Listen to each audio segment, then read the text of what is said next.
စားရင်ယုံကန်ရင်နဲ့ပေါ်မှန်ကြည့်တော့လမ်းအမဝေးမနီးလမ်းလိုက်မှလမ်းတောင်ဝေးလုံးတော့ရွယ်ရခရီးကိုမရောက်မှအစင်သားလေးဆိုရင်ခဲ့တယ်အောင်မြင်ခြင်းဆိုတာငါတန်းတန်း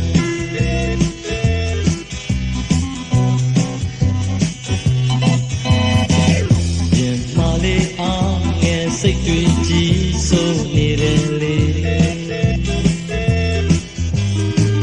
မင်းတယောက်ကငါအတွက်အားအင်ပေါ်မင်းလေးရဲ့အပြုံးနဲ့စကားလုံးမင်းပေးတဲ့အနံ့တွေအားပဲနော်ဒီရွယ်ရပန်းတိုင်းလှမ်းကန်အောင်မြင်လာခဲ့ရင်တော့လေ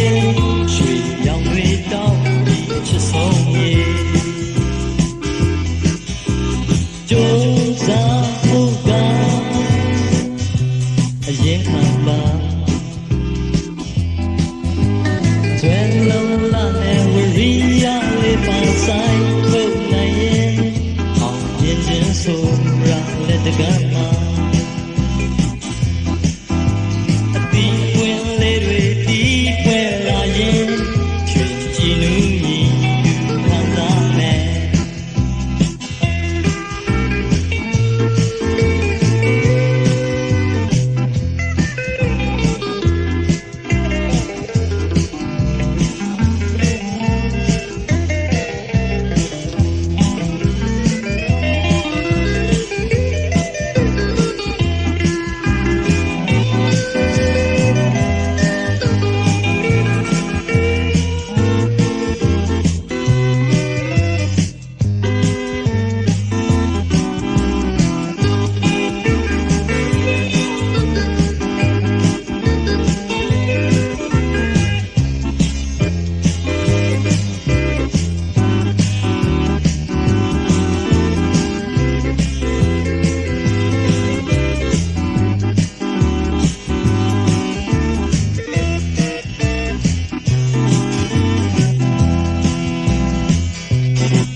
ထားနိုင်ခဲ့တောင်ချမ်းမြေစေခြင်းနဲ့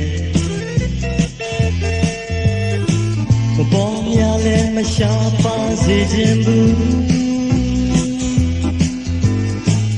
မင်းမိဘအရေးမှာအေးချမ်းဒုနဲ့မဝါမဝါမလာရင်တန်ရွယ်စိတ်ဦးလုံး